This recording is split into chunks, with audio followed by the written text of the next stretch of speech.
aujourd'hui, les néocons américains qui sont en déclin derrière Trump, puisqu'on est passé d'un pouvoir néocon à un pouvoir montant qui s'appelle néo-réactionnaire, d'où l'intérêt d'étudier les lumières sombres. Et les néocons aujourd'hui sont réfugiés en Europe parce qu'en réalité, c'était tous des Young Global Leaders qui ont été achetés au moment de leurs études et qui aujourd'hui se retrouvent au pouvoir de la Baltique, tu vois, jusqu'au sud de l'Europe. Donc aujourd'hui, nous avons à la tête des pays européens des traîtres à leur propre nation et leur propre peuple, qui sont en fait les derniers qui sont actifs sur une ligne néoconservatrice. C'est ça l'idée, c'est qu'aujourd'hui, le pouvoir néoconservateur est de fait dans l'Union européenne. Hein. Il faut bien qu'il survive quelque part. Et lui, il est toujours sur l'idée du choc de civilisation, il est toujours sur l'idée de détruire, morceler la Russie, enfin ce qu'ils appellent la reconstitution de l'URSS. Tu vois très bien quand tu vois les théoriciens néoconservateurs, pourquoi il faut que l'Europe fasse à tout prix la guerre à la Russie pour essayer de lutter contre la montée de la puissance impériale russe due à 20 ans de pouvoir de Poutine. Je rappelle que c'est parce que Poutine a réussi à contourner la démocratie que la Russie est redevenue une puissance. Ça veut dire que la démocratie, c'est ce qui empêche, c'est le mode de gouvernement qui empêche un pays de redevenir ce qu'il avait été ou ce qu'il aimerait être. Tu vois, tout ça est un message profondément antidémocratique. C'est pour ça qu'aujourd'hui, tout le monde rigole quand on entend parler de. Aujourd'hui, il faut faire aujourd'hui, la démocratie nous impose des mesures dictatoriales de plus en plus dans tous les secteurs pour sauver la démocratie. On en arrive aujourd'hui à un discours de l'Union européenne, si je veux le résumer, parce que c'est mon talent, c'est quand même le sens de la synthèse et de la phrase, c'est qu'aujourd'hui, nous devons imposer une dictature à l'Europe pour sauver la démocratie. Tu vois, on en est là. Donc c'est pour ça qu'on est dans une espèce de... On n'est pas dans un drame shakespearien, on est dans un vaudeville courtelinesque. On est dans le grotesque. Il suffit d'aller voir notre ministre des Affaires étrangères, là, comment il s'appelle, Barrot, c'est ça, qui est un Mmh. dégénéré déjà physiquement, ça se voit. Il regarde fou, dolicocéphale, enfin je veux dire, le mec a été fini à l'urine, tu vois. On n'a plus que ça comme personnel.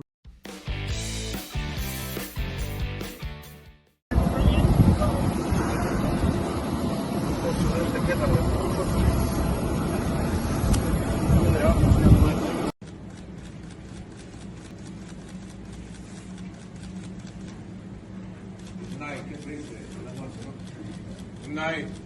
Happy New Year. But whatever's many faults, it has the most socially conservative country probably in the hemisphere. So Venezuela is just a fact. I mean, I didn't make this up. I'm not in charge of Venezuela. Just noticing that Venezuela has banned pornography, banned abortion, banned gay marriage, banned sex changes, and banned usury. You don't have credit cards with 40% interest in Venezuela. Okay. Très peu de Français aujourd'hui savent que, par exemple, en 4 mois, l'armée américaine a tué 50 fois plus de civils français que l'armée allemande en 4 ans d'occupation. On va dire même presque 5 ans.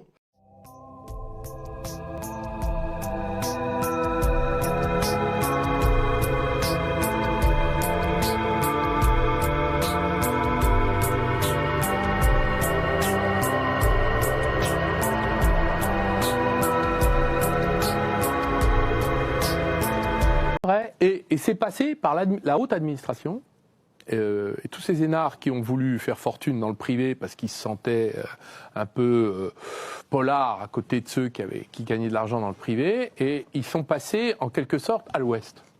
Et là, ça a été la fête. Et on s'est retrouvé avec tous nos fleurons vendus, selon l'idéologie du banquier d'affaires, le cœur de métier. Ah, on découpe.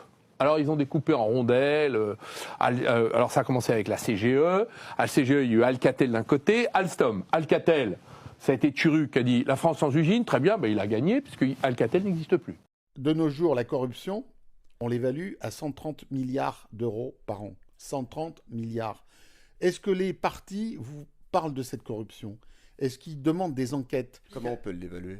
Comment on peut l'évaluer? Il y a des observatoires internationaux, par exemple Transparency, International Transparency, qui classe la France au 20e État, on a le 20e place dans le monde au niveau de la corruption.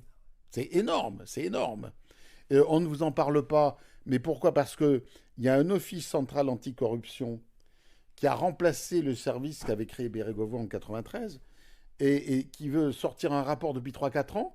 Et ce rapport, il est toujours différé à la demande de tous les gouvernements depuis Macron. Ils ne veulent pas qu'on publie le rapport sur la corruption en France. Alors où est-ce qu'il va cet argent? Il va dans les mains d'oligarques. On n'a pas à parler que des Russes. Nous avons aussi des oligarques en France. Des gens qui cumulent des fortunes colossales. Alors, qu'ils recyclent un petit peu en France dans l'immobilier, dans des placements, etc. Mais il y a aussi une grande partie de cet argent qui s'évapore dans les paradis fiscaux internationaux. Ce que je dénonce, c'est à travers des assassinats d'État, c'est la grande montée de la corruption dans le système politique français. Que tous les petits connards de bourgeois qui ont mis Macron au pouvoir se rendent bien compte des conséquences de leurs actes, parce que c'est le Louvre. La Macronie, ça commence avec Notre-Dame qui crame. Bon. Et avec Macron et Édouard Philippe qui s'éclatent de rire. On est à peine 2 ans dans la Macronie et on a Macron et Édouard Philippe qui sont là en train de sourire en regardant Notre-Dame cramer, un peu comme Néron. Et puis ça se poursuit avec les Gilets jaunes, avec le Covid, bien sûr, avec l'Ukraine, avec Macron et la tape de 3 mètres de long, de 10 mètres de long avec Poutine. Et puis ça s'enchaîne avec le braquage du Louvre, où personne n'est licencié, personne ne démissionne, la démission n'est pas acceptée. On apprend que quelqu'un qui travaillait au Louvre a piraté de l'argenterie de l'Élysée. Voilà, je ne sais même plus quoi dire.